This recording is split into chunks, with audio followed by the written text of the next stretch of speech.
मासिक शिवरात्रि भगवान शिव को समर्पित एक महत्वपूर्ण धार्मिक पर्व है। ये हर महीने के कृष्ण पक्ष की चतुर्दशी तिथि को मनाया जाता है। इस दिन भक्तगण भगवान शिव की विशेष पूजा अर्चना करते हैं और व्रत रखते हैं। इस दिन भगवान शिव की पूजा करने से उनकी विशेष कृपा प्राप्त होती है। माना जाता है कि इस दिन की गई पूजा से लोगों की सभी मनोकामनाएं पूर्ण हो जाती हैं। मासिक शिवरात्रि के व्रत से पापों का नाश होता है और लोगों को मोक्ष की प्राप्ति होती है। ये पर्व जीवन में सुख शांति लाता है। आज के वीडियो में आप श्रवण करेंगे मासिक शिवरात्रि व्रत की कथा। लोमस जी कहते हैं, ब्रह्मा जी ने जब संपूर्ण जगत की सृष्टि की तब राशियों से कालचक्र उत्पन्न हुआ। उस कालचक्र में सब कार्यों की सिद्धि के लिए 12 राशियां और 27 नक्षत्र मुख्य हैं। इन 12 राशियों और 27 नक्षत्रों के साथ क्रीड़ा करता हुआ कालचक्र से काल जगत को उत्पन्न करता है। ब्रह्मा से लेकर कीट पर्यंत सबको काल ही उत्पन्न करता, वही पालन करता और वही संहार करता है। एकमात्र काल से ही ये सारा जगत बंधा हुआ है। अकेला काल ही इस लोक में बलवान है, दूसरा कोई नहीं। अतः ये सब प्रपंच कलात्मक है। सबसे पहले काल हुआ। काल से ही स्वर्गलोक के अधिनायक उत्पन्न हुए। तदंतर लोकों की उत्पत्ति हुई।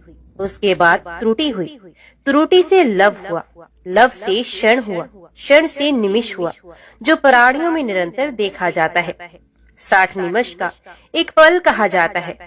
60 पलों की एक घड़ी होती है। 60 घड़ी का एक दिन रात होता है।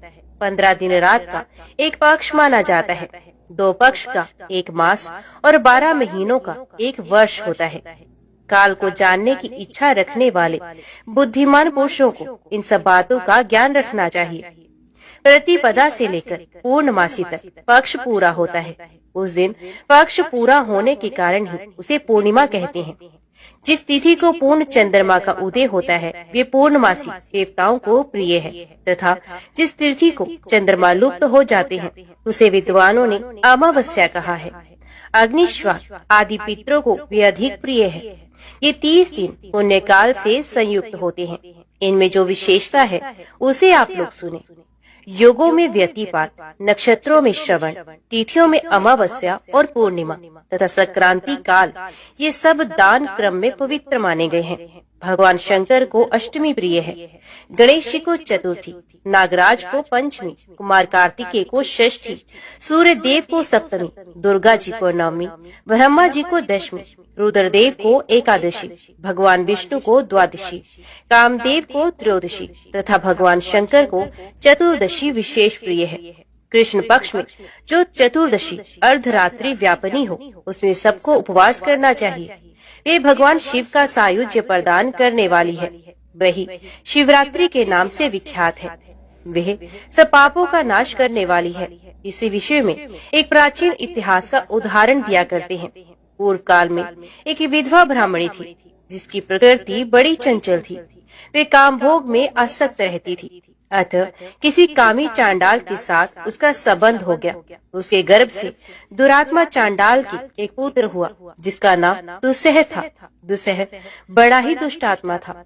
वे सब धर्मों के विपरीत ही आचरण करता था। महान पापपूर्ण प्रयोगों के द्वारा वे सदा नए नए पाप प्रारंभ करता था। वे ज्वारी, शराबी, चोर, गुर स्त्रीगामी, बधिक, दुष्ट आत्मा तथा चंडालोचित कर्म करने वाला था। एक दिन वे अधर्मी मन में कोई बुरी वृत्ति लेकर ही किसी शिवालय में गया। उस दिन शिवरात्रि थी। वे रात में भगवान शिव के पास उपवास पूर्वक रहा और वहाँ पास ही देवात्य होती हुई शिव शास्त्र की कथा सुनता रहा। वहाँ उसे लिंग स्वरूप भगवान शिव का दर्शन हुआ। दुष्ट होते हुए भी उसने एक रात व्रत किया और शिवरात्रि में जागता रहा। उसी शुभ क्रम के परिणाम से उसने पुण्य योनि प्राप्त करके बहुत वर्षों तक पुण्यात्माओं के लोक में सुख भोग किया। तदंतर वे राजा चित्रांगद का पुत्र हुआ। उसमें राजा राजेश्वरों के लक्षण थे। वहाँ वे विचित्र वीर्य के नाम से प्रसिद्ध हुआ। उसका रूप बहुत सुंदर था। उसे सुंदरी स्त्रियां प्यार करती थी। उसने बहुत बड़ा राज्य प्राप्त करके भी अपने मन में अहंकार नहीं आने दिया। भगवान शिव की भक्ति करते हुए वे सदा शिव धर्म के पालन में ही तत्पर रहता। शिव संबंधी शास्त्रों को मान्यता देकर वे उन्हीं के अनुसार शिव जी की पूजा किया करता था। भगवान शिव के समीप यत्न पूर्वक रात्रि में जागरण करके भगवान शिव की गाथा का गान करता और रोमांचित होकर नेत्रों से आनंद के अश्रु बहाया करता था। भगवान शिव की कथा सुनने से उसमें प्रेम के सभी लक्षण प्रकट हो जाते थे। उसे देवाधिदेव शिव की प्रेम लक्षणा भक्ति प्राप्त हुई। भगवान शिव के ध्यान में निरंतर संलग्न रहने के कारण उसकी सारी आयु व्रत में ही बीती। भगवान शिव इस संसार में पशुओं, अज्ञानियों तथा ज्ञानी जनों के समान रूप से सुलभ है। अतः सुख की प्राप्ति के लिए एकमात्र सदा शिव का ही सेवन करना चाहिए। शिवरात्रि के उपवास से राजा को उत्तम ज्ञान प्राप्त हुआ। उस ज्ञान से सब प्राणियों में निरंतर संभाव का अनुभव हुआ। फिर एकमात्र भगवान सदाशिव ही सब भूतों के आत्मा रूप हैं। इस ज्ञान का साक्षात्कार हुआ। कहीं कोई भी ऐसी वस्तु नहीं है जो भगवान शिव से रहित हो। इस प्रकार उन्होंने अत्यंत दुर्लभ ज्ञान प्राप्त कर लिया। वे ज्ञान विज्ञ पुरुषों के लिए भी अत्यंत दुर्लभ है, फिर औरों की तो बात ही क्या है। राजा विचित्र वीर वे ज्ञान प्राप्त करके भगवान शिव के अत्यंत प्रिय भक्त हो गए। शिवरात्रि के उपवास से उन्होंने सायुज्य मुक्ति प्राप्त कर ली। उसी पुण्य के प्रभाव से उन्होंने शिवजी की लीला में योग देने के लिए शिवजी से ही दिव्य जन्म प्राप्त किया।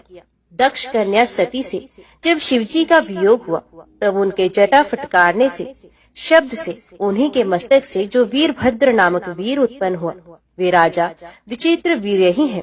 वही दक्ष यज्ञ का विनाश करने वाला हुआ। इसी प्रकार अन्य बहुत से मनुष्य भी शिवरात्रि व्रत के प्रभाव से पूर्व काल में सिद्धि प्राप्त कर चुके हैं। राजा भरत आदि तथा मंधाता धुंधुमार और हरिश्चंद्र आदि नरेश भी इस विचित्र वीर द्वारा किए हुए उत्तम शिवरात्रि व्रत का अनुष्ठान करके ही सिद्धि को प्राप्त हुए हैं। इन सबके अतिरिक्त भी बहुत से कुल इस श्रेष्ठ व्रत के द्वारा तारे गए हैं, जिनकी गणना या वर्णन करना असंभव है। देवाधिदेव जगदीश्वर शिव ने अपने वीरभद्र आदि असंख्य गणों के साथ कैलाश में राज्य किया है। वहाँ भगवान रुद्र के साथ ऋषि और इंद्रादि देवता भी सेवा में उपस्थित रहते हैं। ब्रह्मा जी उनकी स्तुति करते रहते हैं। भगवान विष्णु आज्ञा पालक सेवक की भांति खड़े होते हैं। इंद्र सब देवताओं के साथ सेवा धर्म का पालन करते हैं। चंद्रमा भगवान के मस्तक पर छत्र धारण करते हैं और वायुदेव चंवल डुलाते हैं। साक्षात अग्निदेव ही सदा उनके रसोइया बने रहते हैं। स्वर्गवासी गंधर्व उनके दरबार में गीत गाते और स्तुति पाठ करते हैं। इस प्रकार भगवान महेश्वर कैलाश पर्वत पर अपने प्रतापी पुत्र गणेश और कार्तिकेय आदि के साथ तथा महारानी गिरिराज नंदिनी उमा के साथ महान पराक्रम का परिचय देते हुए राज्य करते हैं। ओम नमः शिवाय। हर हर महादेव। अभी श्रवण कीजिए दूसरी कथा। सूत जी कहते हैं, एक समय दशरार देश के राजा वज्रबाहु की पत्नी सुमति अपने नवजात शिशु के साथ असाध्य रोग की शिकार हो गई थी। इसलिए दुष्ट बुद्धि राजा ने उसे वन में त्याग दिया। वहाँ अनेक प्रकार के कष्ट भोगती हुई वे यत्न पूर्वक आगे बढ़ने लगी। बहुत दूर जाने पर उसने वैश्यों का एक नगर देखा, जिसमें बहुत से स्त्री पुरुष निवास करते थे। उस नगर का रक्षक एक बहुत बड़ा महाजन वैश्य था, जो पद्माकार के नाम से प्रसिद्ध था। वे दूसरे कुबेर के समान धनवान था। उस वैश्यराज के घर में सेवा टहल का कार्य करने वाली कोई दासी उधर ही आ रही थी। वे दूर से ही राजपत्नी को देखकर उनके समीप आए। उसने रानी को देखते ही उसका सारा हाल जान लिया। वे पुत्र सहित अत्यंत कष्ट भोग रही थी। दासी ने अपने स्वामी को उस स्त्री का दर्शन कराया। वैश्यराज ने रोगी पुत्र के साथ स्वयं भी रोग से पीड़ित हुई राजपत्नी को एकांत में बुलाकर उसका सब वृतांत पूछा और सब बात जान लेने पर अपने घर के पास ही एकांत गृह में उसे ठहराया। अन्न, वस्त्र, जल और शैया आदि का प्रबंध करके वैश्य ने माता के समान उसका आदर किया। उस घर में सुरक्षित होकर निवास करती हुई राजपत्नी के वर्ण और यक्ष्मा आदि रोगों की शांति नहीं हुई। कुछ ही दिनों में रानी का पुत्र घाव से पीड़ित होकर वैद्यों की चिकित्सा शक्ति से परे जा पहुंचा और मृत्यु को प्राप्त हो गया। पुत्र के मरने पर रानी महान शोक से ग्रस्त होकर मूर्छित हो गई और टूटी हुई लता के समान धरती पर गिर पड़ी। फिर सचेत होने पर वैश्यों की स्त्रियों ने उसे बहुत समझाया, तथापि वे अत्यंत दुखित हो विलाप करने लगी। हाय पुत्र, बंधु बांधवों से त्यागी हुई अपनी इस दीन एवं अनाथ माता को छोड़कर तुम कहाँ चले गए? जब इस प्रकार विलाप कर रही थी, उसी समय ऋषभ नाम से प्रसिद्ध शिव योगी वहाँ पहुँचे। वैश्यराज ने अर्घ्य देकर उनका सत्कार किया। पश्चात वे शोकग्रस्त राजपत्नी रानी के समीप जाकर इस प्रकार बोले, बेटी, तुम इतनी क्यों रो रही हो? संसार में किसका जन्म हुआ है और कौन मृत्यु को प्राप्त हुआ है? ये शरीर आदि जल के फेन के समान क्षण भंगुर है। कभी इनकी प्रीति का भ्रम होता है, कभी ये शांत हो जाते हैं और कभी पुण्य इनकी स्थिति होती है। अतः फेन के समान इस शरीर की मृत्यु होने पर विद्वान पुरुष शोक नहीं करते। सत्व आदि तीनों गुण माया से उत्पन्न होते हैं। उन्हीं तीनों गुणों से शरीर की उत्पत्ति हुई है। अतः सबके शरीर त्रिगुणमयी ही हैं। सत्व गुण की अधिकता होने से जीव देव योनि को प्राप्त होता है। रजोगुण से मानव योनि में जन्म लेता है और तमोगुण की अधिकता से अपनी वासना के अनुसार वे पशु पक्षी आदि योनि में उत्पन्न होता है। वर्तमान संसार में जीव अपने कर्मों के बंधन से बंधकर बार बार ऐसे सुख दुखमय अवस्था को प्राप्त होता है जिसका अनुमान करना अत्यंत कठिन है। जिनकी आयु एक कल्प तक की मानी गई है, ऐसे देवताओं की स्थिति में भी उलट फेर होता रहता है। फिर जो अनेक प्रकार के रोगों से ग्रस्त हैं, ऐसे मानव देहधारी प्राणियों की तो बात ही क्या। कोई काल को इस शरीर में उत्पत्ति में कारण बताते हैं, तो कोई कर्म को और कोई गुणों को हेतु मानते हैं। वस्तुत काल, कर्म और गुण तीनों से ही शरीर का आधार हुआ है। ये पांच भौतिक शरीर उत्पन्न हो या मरे, इसे देखकर विद्वान पुरुष हर्ष और शोक न करे। जीव अव्यक्त से उत्पन्न होता है और अव्यक्त में ही लीन होता है। केवल मध्य काल में जल के बुलबुले की भांति व्यक्त सा प्रतीत होता है। जीव जब गर्भ में आता है, उसी समय उसकी मृत्यु निश्चित हो जाती है। वे दैववश जन्म लेकर जीवित रहता है अथवा जन्म लेते ही सहसा उसकी मृत्यु हो जाती है। कितने ही जीव गर्भ में ही नष्ट हो जाते हैं। कुछ जन्म लेने पर तत्काल मर जाते हैं, कुछ जवान होने पर मृत्यु को प्राप्त होते हैं, तो कुछ बुढ़ापे में परलोकगामी होते हैं। पहले का कर्म जैसा होता है वैसा ही शरीर जीव को प्राप्त होता है तथा वे कर्मों के अनुसार ही सुख दुख भोगता है। विधाता के अनुसार ललाट में लिखी हुई आयु, सुख दुख, विद्या और धन को लिए हुए जीव जन्म लेता है। कर्मों का उल्लंघन करना असंभव है। काल का भी अतिक्रमण करना किसी के लिए संभव नहीं। जगत के समस्त पदार्थ अनित्य हैं, इसलिए तुम्हें शोक नहीं करना चाहिए। स्वप्न के पदार्थों में नियम पूर्वक स्थिरता कहाँ है? इंद्रजाल में सच्चाई कहाँ है? शरद ऋतु के बादलों में चिरस्थायिता कहाँ है? और प्राणियों के शरीर में नित्यता कहाँ है? अब तक तुम्हारे 100 कोटि 10,000 जन्म व्यतीत हो चुके हैं। अब तुम ही बताओ, तुम किस किस की पुत्री हो, किस किस की माता हो और किस किस की पत्नी हो। ये शरीर 5 भूतों का बना हुआ है। ये त्वचा, रक्त और मांस से बंधा हुआ है। मेदा, मज्जा और हड्डियों का समूह है तथा मल मूत्र और कफ का भाजन है। मोह में पड़ी हुई नारी, ये जो तुम्हारे पास दूसरा शरीर तुम्हारे पुत्र का शव पड़ा हुआ है, इस अपने पुत्र को भी अपने शरीर से निकला हुआ मल समझकर तुम्हें शोक नहीं करना चाहिए। कोई पंडित भी अपनी तपस्या, विद्या, बुद्धि, मंत्र, औषधि तथा रसायन से मृत्यु का उल्लंघन नहीं कर सकता। सुमुखी, आज एक जीव की मृत्यु होती है तो कल दूसरे की। अतः इस अनित्य शरीर के लिए तुम्हें शोक नहीं करना चाहिए। मृत्यु सदा समीप ही रहती है। फिर बताओ, देहधारियों को क्या सुख है? अतः यदि तुम जन्म, बुढ़ापा और मृत्यु को जीतना चाहती हो तो मृत्यु को जीतने वाले सबके ईश्वर भगवान उमापति की शरण में जाओ। तभी तक मृत्यु का घोर भय है तथा जन्म और जरा अवस्था का भय है, जब तक कि जीव भगवान शिव के चरणारविंदों की शरण में नहीं जाता। अत्यंत भयंकर संसार में नाना प्रकार के दुखों का अनुभव करके मनुष्य का मन जब उसकी ओर से विरक्त हो जाता है, उस समय उसे भगवान महेश्वर का ध्यान करना चाहिए।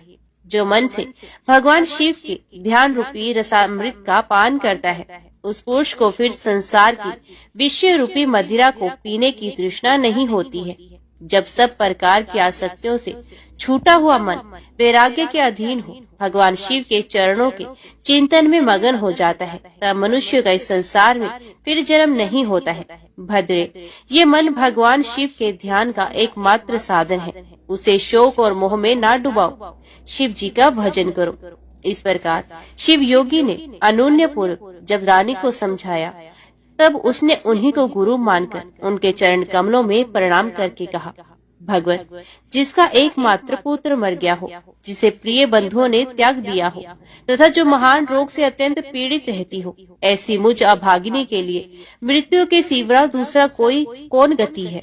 इसलिए मैं इस शिशु के साथ ही प्राण त्याग दूंगी। मृत्यु के समय जो आपका दर्शन हो गया, मैं इतने से ही कृतार्थ हूँ। रानी की ये बात सुनकर दया निधान शिव योगी मरे हुए बालक के पास आए और शिव मंत्र से अभिमंत्रित भस्म लेकर उसके मुंह में डाल दिया। विभूति के पड़ते ही वे मरा हुआ बालक प्राण युक्त हो गया।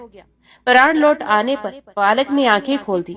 उसकी इंद्रियों में पूर्वत शक्ति आ गई और वे दूध पीने की इच्छा से रोने लगा।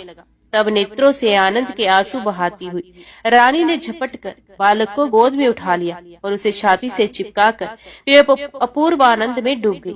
तत्पश्चात शिव योगी ने माता और बालक के विषैले घावों से युक्त शरीर में भस्म का स्पर्श कराया। इससे उन दोनों के शरीर दिव्य हो गए। उन्होंने देवताओं के समान कांतिमान स्वरूप धारण कर लिया।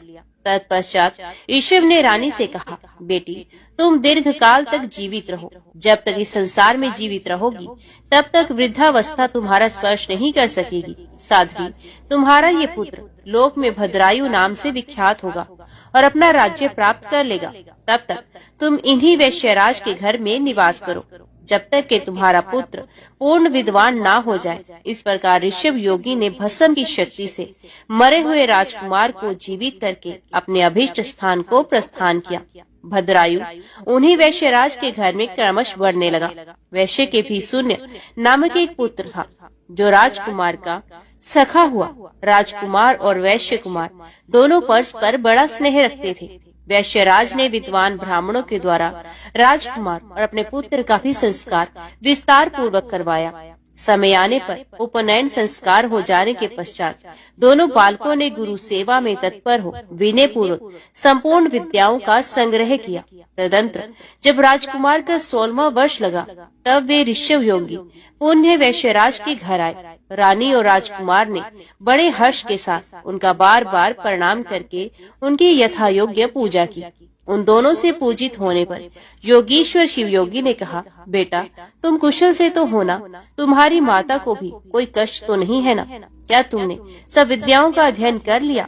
गुरुजियों, गुरुजनों की सेवा में सदा संलग्न रहते हो ना? वत्स, क्या मुझ प्राणदाता गुरु का कभी स्मरण करते हो? योगीश्वर ऋषभ के ऐसा कहते समय विनयशीला रानी ने अपने पुत्र को उनके चरणों में डाल दिया और कहा, गुरुदेव, ये आपका ही पुत्र है। आप ही इसके प्राणदाता पिता हैं। आप दया करके अपने शिष्य को अनुग्रहित करें और इसे सत्पुरुषों के उत्तम मार्ग, शुभ कर्म का उपदेश दें। रानी के द्वारा इस प्रकार प्रसन्न कराए जाने पर परम बुद्धिमान शिव योगी ने राजकुमार को सन्मार्ग का उपदेश दिया। ऋषभ बोले, वेद, स्मृति और पुराणों में जिसका उपदेश किया गया है, वे सनातन धर्म है। सब लोगों को चाहिए कि अपने अपने वर्ण और आश्रम के अनुसार सदा शास्त्रोक्त धर्म का सेवन करें। वत्स, तुम सदा सत्पुरुषों के मार्ग पर चलो, उत्तम आचार का ही पालन करो, देवताओं की आज्ञा का भी उल्लंघन ना करो, देवताओं की अवहेलना भी ना करो। गो देवता, गुरु और ब्राह्मण के प्रति सदा भक्ति भाव रखो। अतिथि के रूप में चांडाल भी अपने घर में आ जाए तो सदा उसका सत्कार करो। अपने प्राणों पर संकट आ जाए तो भी सत्य का परित्याग ना करो। महाभाव, पराये धन की पराई स्त्री की, देवता तथा ब्राह्मण की, वस्तुओं की और अत्यंत दुर्लभ पदार्थों की तृष्णा त्याग दो। महामती, सदा उत्तम कथा, उत्तम आचार, उत्तम व्रत, सत्पुरुषों के आगमन तथा धर्म आदि के संग्रह की ही अभिलाषा करो। स्नान, जप, होम, स्वाध्याय, पितृ तर्पण, गो पूजा, देव पूजा और अतिथि पूजा में कभी आलस्य को समीप न आने दो।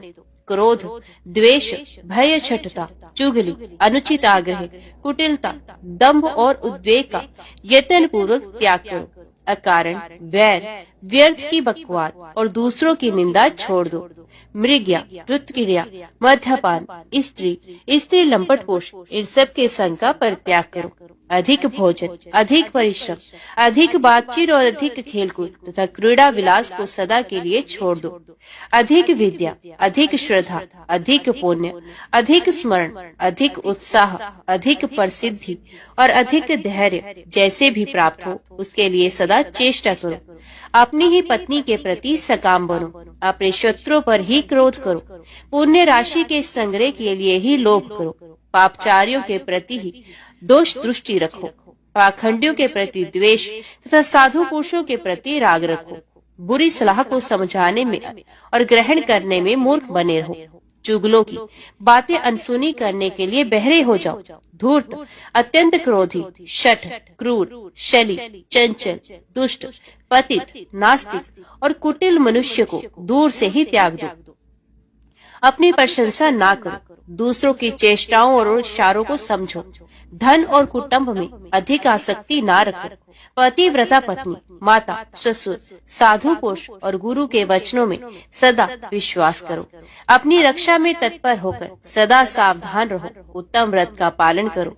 अपने सेवकों पर भी कभी पूर्ण विश्वास ना करो। महामते, जो तुम्हारा विश्वास पात्र रहा हो ऐसा कोई पुरुष यदि चोरी में भी पकड़ा जाए तो उसे प्राण दंड ना दो। पाप रहित मनुष्य पर संदेह ना करो। सत्य से विचलित ना हो। अनाथ, दीन, वृद्ध, स्त्री, बालक और निरपराध मनुष्य की धन से, बुद्धि से, शक्ति से, बल से तथा अपने प्राणों द्वारा भी रक्षा करो। वध करने योग्य शत्रु भी यदि शरण में आ जाए तो उसे ना मारो। माता पिता और गुरु के कोप से बचो।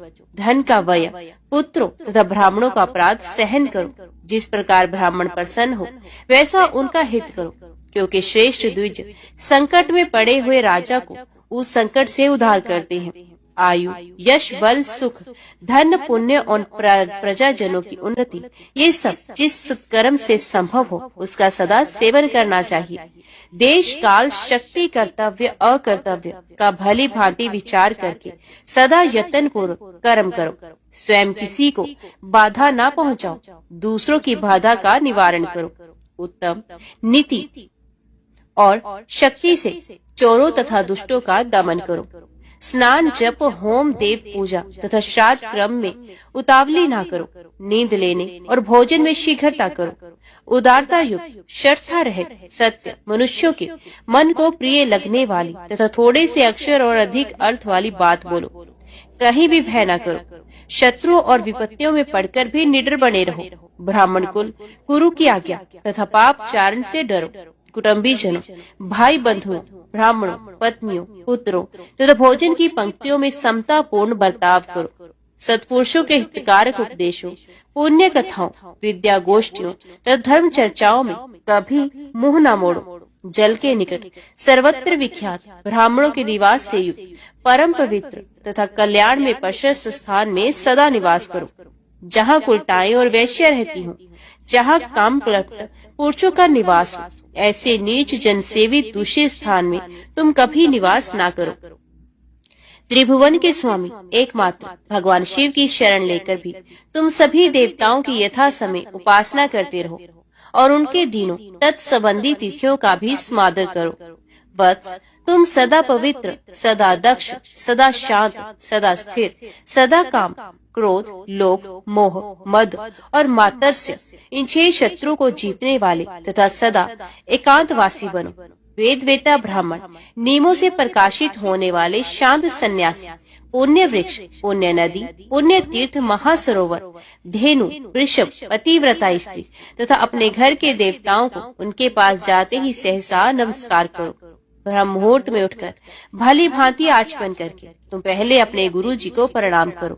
तत्पश्चात उमापति भगवान शिव का ध्यान करके लक्ष्मीपति, नारायण, ब्रह्मा, गणेश, सकंद, कात्यायनी देवी, महालक्ष्मी, महासरस्वती, इंद्र आदि लोकपाल तथा पुण्य श्लोक पवित्र यश वाले महर्षियों का चिंतन करो। उसके बाद उदय काल में सदा भगवान सूर्य को प्रणाम करो। गंध पुष्प, तांबूल, शाक और पके फल आदि भक्ष्य भोज्य, प्रिय एवं नूतन पदार्थ पहले भगवान शिव को अर्पण करो, फिर प्रसाद रूप से उसका उपभोग करो। जो कुछ दान, सत्कर्म, जप, स्नान, होम, चिंतन तथा तप तुम्हारे द्वारा किया जाए, वे सब भगवान शिव को समर्पित कर दो। खाते, पाठ करते, सोते, घूमते, देखते, सुनते, बोलते और ग्रहण करते समय सदा भगवान शिव का ही चिंतन करो। प्रतिजन मंत्र राज पंचाक्षर का जप और ध्यान करते हुए सदा भगवान सदाशिव के चरणों में अपने मन को रमाते रहो। वत्स, ये संक्षेप से तुम्हारे लिए धर्म का उपदेश किया गया है। हे भद्रायु, पवित्र स्थान में यथा योग्य आसन बिछाकर बैठो। इंद्रियों को अपने वश में करके प्राणायाम पूर्वक अविनाशी भगवान शिव का चिंतन करो। परमानंद भई भगवान महेश्वर हृदय कमल के भीतर की कर्णिका में विराजमान है। उन्होंने अपने तेज से आकाश मंडल को व्याप्त कर रखा है। वे इंद्रियातीत, सूक्ष्म, अनंत एवं सबके आदि कारण है। इस प्रकार ध्यान के द्वारा समस्त कर्म बंधन का नाश करके चिरकाल तक चिदानंदमय भगवान सदाशिव में अपने चित्त को लगाए रहो। फिर षडाक्षर मंत्र, षडाक्षर न्यास के द्वारा अपने मन को एकाग्र करके मनुष्य शिव कवच के द्वारा अपनी रक्षा करे। सर्वदेवमय महादेव जी गहरे संसार कूप में गिरे हुए मुझे असहाय की रक्षा करे। उनका दिव्य नाम मेरे समस्त हृदय स्थित पापों का नाश करे। संपूर्ण विश्व जिनकी मूर्ति है, जो ज्योतिर्मय आनंद घन स्वरूप चिदात्मा है, वे भगवान शिव मेरी सर्वत्र रक्षा करे। जो सूक्ष्म से भी अत्यंत सूक्ष्म है, महान शक्ति से संपन्न है, वे ईश्वर, वे महादेव जी संपूर्ण भयों से हमारी रक्षा करे। जिन्होंने पृथ्वी के रूप में इस विश्व को धारण कर रखा है, वे अष्टमूर्ति गिरीश पृथ्वी से मेरी रक्षा करे। जो जल के रूप में जीवों को जीवन दान दे रहे हैं, वे जल से मेरी रक्षा करे। जो विशिद लीला विहारी शिव कल्प के अंत में समस्त भुवनों को विदग्ध करके आनंद से नृत्य करते हैं, वे काल रुद्र भगवान दावानल से, आधी तूफान से और समस्त प्रतापों से मेरी रक्षा करे। प्रदीप्त विद्युत एवं स्वर्ण के सदृश जिनकी कांति है, विद्या, वर, अभय मुद्रा और कुठार जिनके कर कमलों से सुशोभित हैं, जो चतुर्मुख और त्रिलोचन है, वे सत्पुरुष भगवान पूर्व दिशा में निरंतर मेरी रक्षा करे। जो कुठार, वेद, अंकुश, पाश, शूल, कपाल, नगाड़ा और रुद्राक्ष की माला को धारण किए हुए हैं, जो चतुर्मुख हैं, वे नील रुचि त्रिनेत्र अघोर भगवान दक्षिण दिशा में मेरी रक्षा करे। कुंद, चंद्रमा, शंख और स्वट्टी के समान जिनकी उज्जवल कांति है, वे रुद्राक्ष माला, वर और अभय मुद्रा से जो सुशोभित है, वे महाप्रभावशाली चतुर्नान त्रिलोचन सद्दुधिजात भगवान पश्चिम दिशा में मेरी रक्षा करे। जिनके हाथों में वर, अभय मुद्रा, रुद्राक्ष माला और टांकी विराजमान है, कमल किंजल के सदृश जिनका वर्ण है, वे चतुर्मुख त्रिनेत्र वामदेव भगवान उत्तर दिशा में मेरी रक्षा करे। जिनके कर कमलों में वेद, अभय, वर, अंकुश, टांकी, पाश, कपाल, नगाड़ा, रुद्राक्ष माला और शूल सुशोभित है, जो सिद्धुदती है, वे पर प्रकाश रूप पंचमुख ईशान भगवान मेरी ऊपर से रक्षा करे। भगवान चंद्रमौली मेरे सर की, भाल नेत्र मेरे भाल की, भगनेत्रहारी मेरे नेत्रों की, विश्वनाथ मेरी नासिका की, श्रुत गीत कीर्ति कानों की, पंचमुख मुख की, वेद जीवा जीव की, गिरीश गले की, नीलकंठ दोनों हाथों की, धर्म बाहु कंधों की, दक्ष यज्ञ विध्वंसी वक्षस्थल की, गिरिंद्र धनवा पेट की, कामदेव के नाशक मध्य देश की, गणेश जी का पिता नाभि की, धुरजुटी कटिका, कुबेर मित्र दोनों पिंडलियों की, जगदीश्वर दोनों घुटनों की, पुंगव केतु दोनों जांघों की और सूर्यवंद चरण मेरे पैरों की सदैव रक्षा करे। महेश्वर दिन के पहले प्रहर में मेरी रक्षा करे, वामदेव मध्य के प्रहर में, त्र्यंबकम तीसरे प्रहर में, विश्वध्वज दिन के अंत वाले प्रहर में मेरी रक्षा करे, शशि शेखर रात्रि के आरंभ में, गंगाधर अर्धरात्रि में, गौरीपति रात्रि के अंत में, मृत्युंजय सर्वकाल में मेरी रक्षा करे, शंकर अंतस्थित अवस्था में मेरी रक्षा करे, स्थाणु बहिस्थित रक्षा करे, पशुपति बीच में रक्षा करे और सदाशिव सब और मेरी रक्षा करे। भुवनेकनाथ खड़े होने के समय, प्रमनाथ चलते समय, वेदांत वैद्य बैठे रहते समय और अविनाशी शिव सोते समय मेरी रक्षा करे। नीलकंठ रास्ते में मेरी रक्षा करे। त्रिपुरारी शैलादि दुर्गों में, उद्रा शक्ति मृग व्याध वनवास आदि महान प्रवासों में मेरी रक्षा करे। जिनका प्रबल क्रोध कल्पों का अंत करने में अत्यंत पटु है, जिनके प्रचंड अट्टाहस से ब्रह्मांड कांप उठता है, वे वीरभद्र जी समुद्र के सदृश भयानक शत्रु सेना के दुर्निवार महान भय से मेरी रक्षा करें। भगवान शिव मृड मुझ पर आतताई रूप से आक्रमण करने वालों की हजारों, 10,000, लाखों और करोड़ों पैदलों, घोड़ों, हाथियों और रथों से युक्त अति भीषण सैकड़ों अक्षौहिणी सेनाओं का अपनी घोर कुठार धार से रक्षा छेदन करें। भगवान त्रिपुरांतक का पर्यल्याग्नि के समान ज्वालाओं से युक्त जलता हुआ त्रिशूल मेरे दस्यु दल का विनाश कर दे और उनका पिनाक धनुष शार्दूल, सिंह, रीछ और भेड़िया आदि सिंहस्थ जंतुओं का मंत्रस्त्र करे। ये जगदीश्वर मेरे बुरे स्वप्न, बुरे शकुन, बुरी गति, मन की दुष्ट भावना, दुर्भिक्ष, दुर्व्यसन, दुस्सह, अपयश, उत्पात, संताप, विषय भय, दुष्ट ग्रहों के दुख तथा समस्त रोगों का नाश करे। संपूर्ण तत्व जिनके स्वरूप है, जो संपूर्ण तत्वों में विचरण करने वाले, समस्त लोगों के एकमात्र कर्ता और संपूर्ण विश्व के एकमात्र भरण पोषण करने वाले हैं, जो अखिल विश्व के एक ही संहारकारी, सब लोगों के एकमात्र गुरु, समस्त संसार के एक ही साक्षी, संपूर्ण वेदों के गूढ़ तत्व, सबको वर देने वाले, समस्त पापों और पीड़ाओं का नाश करने वाले, सारे संसार को अभय देने वाले, सब लोगों के एकमात्र कल्याणकारी, चंद्रमा का मुक्त धारण करने वाले, अपने सनातन प्रकाश से प्रकाशित होने वाले, निर्गुण, उपमा रहित, निराकार, निराभास, निरामय, निष्प्रपंच, निष्कलंक, निर्द्वंद, निस्संग, निर्मल, गति शून्य, नित्य रूप, नित्य वैभव से संपन्न, अनुपम ऐश्वर्य से सुशोभित, आधार शून्य, नित्य शुद्ध बुद्ध, परिपूर्ण, सच्चिदानंद घन, अद्वितीय तथा परम शांत प्रकाश में तेज स्वरूप है। उन भगवान सदाशिव को नमस्कार है।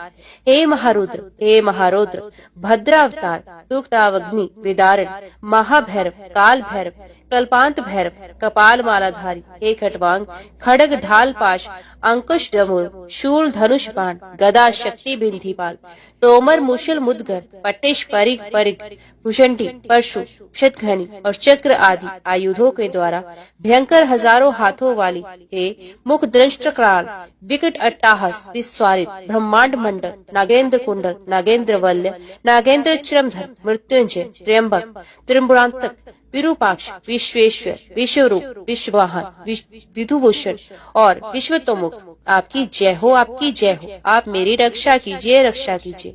मेरे महामृत्यु भय को जला दीजिए, जला दीजिए। अपमृत्यु का नाश कीजिए, नाश कीजिए। बाहरी और भीतरी रोग भय को जड़ से मिटा दीजिए, जड़ से मिटा दीजिए। सर्प विष भय को शांत कीजिए, शांत कीजिए। चोर भय को मार डालिए, मार डालिए। मेरे काम, क्रोध, लोभ आदि भीतरी तथा इंद्रियों के और शरीर के द्वारा होने वाले पाप, कर्म रूपी बाहरी शत्रुओं का उच्चाटन कीजिए, उच्चाटन कीजिए। शूल के द्वारा विदारण कीजिए, विदारण कीजिए। कुठार के द्वारा काट डालिए, काट डालिए। खड़ग के द्वारा छेद डालिए, छेद डालिए। खटवान के द्वारा नाश कीजिए, नाश कीजिए। मुश्किल के द्वारा पीस डालिए, पीस डालिए। और बाणों के द्वारा बींध डालिए, बींध डालिए। आप मेरी हिंसा करने वाले राक्षसों को भय दिखाइए, भय दिखाइए। भूतों का विदारण कीजिए, विदारण कीजिए। कुष्मांड, बेताल, मारियों और ब्रह्म राक्षसों को संत्रस्त कीजिए, संत्रस्त कीजिए। मुझको अभय कीजिए, अभय कीजिए। मुझ डरे हुए को आश्वासन दीजिए, आश्वासन दीजिए। नरक भय से मेरा उद्धार कीजिए, उद्धार कीजिए। मुझे जीवन दान दीजिए, जीवन दान दीजिए। क्षुधा तृष्णा से मुझको अप्यायित कीजिए, अप्यायित कीजिए। आपकी जय हो, आपकी जय हो। मुझे दुखातुर को आनंदित कीजिए, आनंदित कीजिए। शिव कवच से मुझे आच्छादित कीजिए, आच्छादित कीजिए। त्र्यंबकम सदाशिव, आपको नमस्कार है, आपको नमस्कार है, आपको नमस्कार है। ओम नमः शिवाय, हर हर महादेव। इस प्रकार मैंने तुम्हें वरदायक शिव कवच का उपदेश किया है। ये सब बाधाओं को शांत करने वाला है तथा समस्त प्राणियों के लिए गोपनीय वस्तु है। जो मनुष्य इस उत्तम शिव कवच को सदा धारण करता है, उसे भगवान शंकर की कृपा से कहीं भी भय नहीं प्राप्त होता। जिसकी आयु क्षीण हो गई है, जो मरणासन है अथवा महान रोग से मृत प्राय हो रहा है, वे भी इस कवच को धारण करने से तत्काल सुखी होता है और दीर्घायु पाता है। वत्स, मेरे दिए हुए इस उत्तम शिव कवच को तुम श्रद्धा पूर्वक धारण करो, इससे तुम शीघ्र ही कल्याण के भागी होगे। ऐसा कहकर ऋषभ योगी ने उस राजकुमार को बड़ी भारी आवाज करने वाला एक शंख तथा शत्रुओं का नाश करने वाला खड्ग दिया। फिर भस्म को अभिमंत्रित करके राजकुमार के सब अंगों में लगाया और उसे 12,000 हाथियों का बल प्रदान किया। तदंतर योगी ने कहा, इस तलवार की धार बड़ी पैनी है, तुम जिसको एक बार इसे दिखा दोगे उस शत्रु की तत्काल मृत्यु हो जाएगी तथा तुम्हारे जो शत्रु इस शंख की ध्वनि सुनेंगे वे मूर्छित होकर गिर जाएंगे, अचेत होकर हथियार डाल देंगे। ये खड्ग और शंख दोनों ही दिव्य है। इनके प्रभाव से और भगवान शिव के कवच की महिमा से 12,000 हाथियों के समान महान बल से तथा भस्म धारण जनित शक्ति से तुम शत्रु सेना पर अवश्य विजय प्राप्त करोगे। पिता के सिंहासन को पाकर इस पृथ्वी की रक्षा करोगे। इस प्रकार माता सहित भद्रायु को भली भांति उपदेश करके उन दोनों से पूजित हो योगी बाबा इच्छा अनुसार चले गए। इधर मगध देश के राजा ने राजा वज्रबाहु को युद्ध में हराकर उनकी राजधानी को नष्ट भ्रष्ट कर दिया। उनकी स्त्रियों और गोधन आदि को हर लिया और वज्रबाहु को भी बलपूर्वक बांधकर रथ पर बैठाकर वे शत्रु लोग अपने नगर को ले गए। इस प्रकार राष्ट्र के विनाश का भयंकर कोलाहल होने पर बलवान राजकुमार भद्रायु ने ये समाचार सुना कि शत्रुओं ने मेरे पिता को बांध लिया है, मेरी माताओं को भी हर लिया है और दशरथ देश का राज्य भी नष्ट हो गया है।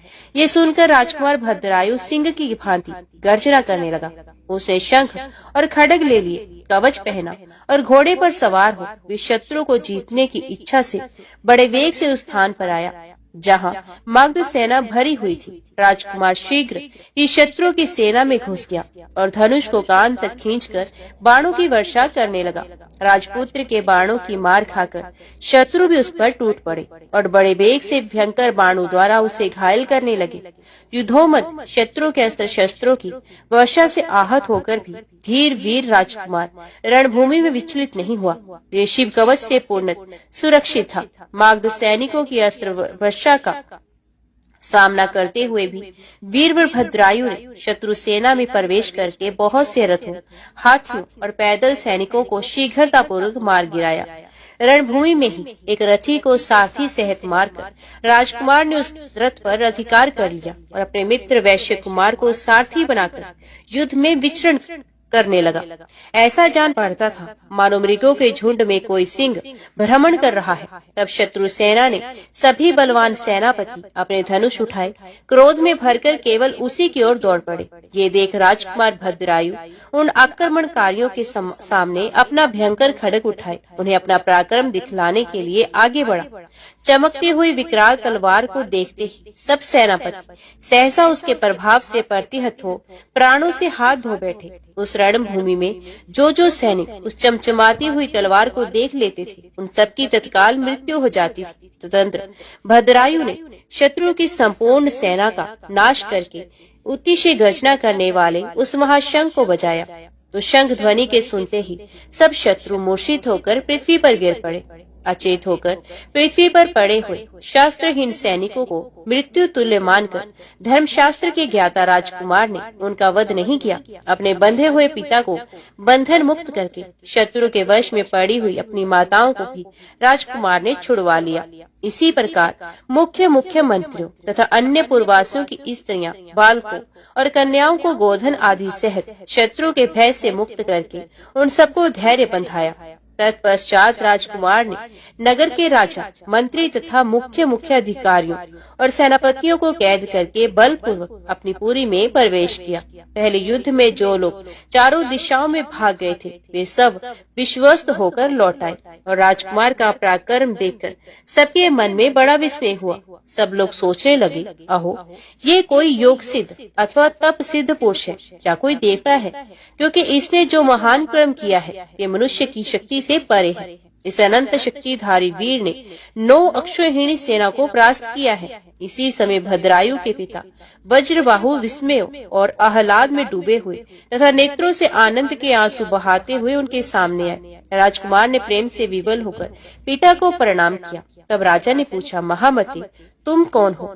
देवता हो या मनुष्य अथवा कोई गंधर्व तो नहीं हो? तुम्हारे माता पिता कौन है? तुम्हारा देश कौन सा है? तुम्हारा नाम क्या है? तुमने हमें और हमारी स्त्रियों को किस कारण से शत्रुओं के बंधन से छुड़वाया है? तुम्हारे इस ऋण से बंधु बांधवों से मैं 1000 जन्मों में भी मुक्त नहीं हो सकता।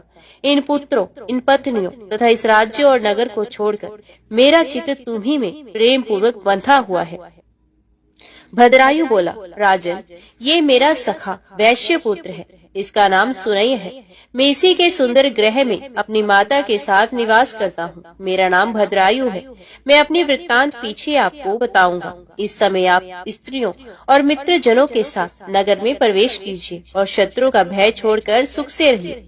जब तक मैं पुण्य लौट कर न आऊं, तब तक इन शत्रुओं को ना छोड़िएगा। ऐसा कहकर राजकुमार भद्रायु राजा की आज्ञा ले अपने घर को आया और वहाँ उसने अपनी माता से सब समाचार कह सुनाया। रानी ने प्रसन्न होकर अपने पुत्र को हृदय से लगा लिया और वैश्यराज ने भी प्रेम से राजकुमार का आलिंगन करके उसका विशेष सत्कार किया। इधर महाराज ब्रजबाहु स्त्री पुत्र और मंत्रियों के साथ अपने राजमहल में प्रवेश करके बहुत प्रसन्न हुए। वे रात्रि व्यतीत होने पर योगियों में श्रेष्ठ ऋषभ महारानी सीमंतनी के पति राजा चंद्रगंध के समीप गए और भद्रायु की उत्पत्ति कथा, उसके अलौकिक पराक्रम का वर्णन करके एकांत में प्रेम पूर्वक बोले, राजन, तुम अपनी पूर्ति कीर्ति मालिनी का विवाह राजकुमार भद्रायु के साथ करो। इस प्रकार निषिद्ध राज को समझाकर योगी ऋषभ चले गए। तदंतर राजा चंद्रागत ने वैवाहिक मंगल के लिए उपयुक्त शुभ मुहूर्त में भद्रायु को बुलाया और अपनी कीर्ति मालिनी नामक पुत्री से उसे ब्याह करवा दिया। भद्रायु के पिता राजा वज्रबाहु को भी बुलाकर निषिद्ध राज ने मंत्रियों सहित उनकी अगवानी की और नगर में आने पर उनका यथावत सत्कार किया। वज्रबाहु ने देखा कि शत्रुओं का नाश करने वाला भद्रायु विवाह करके मेरे चरणों में प्रणाम कर रहा है, तो उन्होंने बड़े प्रेम और हर्ष से उठाकर उसे हृदय से लगा लिया और निषिद्ध राज से कहा, चंद्रागत जी, आपका ये दामाद बड़ा बलवान है। मैं इसके वंश और जन्म का यथार्थ परिचय जानना चाहता हूँ। उनके इस प्रकार पूछने पर निषिद्ध राज ने उनसे एकांत में मिलकर हंसते हुए कहा, महाराज, ये आप ही का पुत्र है। शैशव काल में ये रोग से पीड़ित था और उसकी माता भी रोग से व्याकुल थी, अतः आपने माता सहित इस बालक को वन में त्याग दिया था। बालक के साथ वन में घूमती हुई यह सहाय नारी दैवयोग से एक वैश्य के घर में जा पहुंची। वैश्य ने उसकी रक्षा की। फिर आपका ये बालक रोग से अत्यंत पीड़ित होकर मर गया था, किंतु किसी योगीराज ने आकर इसे पुनः जीवित किया। योगीराज का नाम ऋषभ है। शिव योगी ऋषभ के भी प्रभाव से माँ बेटे देवताओं के समान दिव्य रूप को प्राप्त हुए। उन्हीं के दिए हुए शत्रु नाशक खड्ग और शंख के द्वारा शिव कवच से सुरक्षित हो भद्रायु ने युद्ध में शत्रुओं पर विजय पाई है। यह अकेले ही 12,000 हाथियों का बल धारण करते हैं। ये सब विद्याओं में पारंगत हैं और अब मेरे जमाता भी हो गए हैं। अतः आप इन्हें और इनकी पतिव्रता माता को साथ लेकर अपने नगर को जाइए। इससे आप उत्तम कल्याण के भागी होंगे। ये सब बातें बताकर राजा चंद्रांगत अपने रनिवास में ठहरी हुई राजा की ज्येष्ठ पत्नी को वहाँ ले आए। वे वस्त्र आभूषणों से विभूषित थी। उन्होंने वज्रबाहु को रानी से मिलाया। ये सब वृत्तांत सुनकर और देखकर राजा वज्रबाहु बहुत लज्जित हुए और मूर्खतावश उनके द्वारा जो अनुचित कर्म हो गया था उसकी वे स्वयं ही निंदा करने लगे। पत्नी और पुत्र के दर्शन से उन्हें बड़ी प्रसन्नता प्राप्त हुई। उनके सब अंगों में रोमांच हो आया और उन्होंने दोनों को हृदय से लगा लिया। इस प्रकार निषिद्ध राज से पूजित और प्रशंसित होकर राजा ब्रजबाहु ने अपनी बड़ी रानी को, राजकुमार भद्रायु को और पुत्र वधू कीर्ति मालिनी को भी साथ में परिवार सहित अपनी राजधानी को प्रस्थान किया। वहां जाकर भद्रायु ने समस्त पुरवासियों को आनंदित किया। समय आने पर उसके पिता जब स्वर्गवासी हो गए, तब युवावस्था में अद्भुत पराक्रमी भद्रायु ने इस संपूर्ण पृथ्वी का शासन किया और ब्रह्म ऋषियों के समीप मगधराज हेमरथ से मित्रता जोड़कर उन्हें अपने बंधन से मुक्त किया। ओम नमः शिवाय। हर हर महादेव।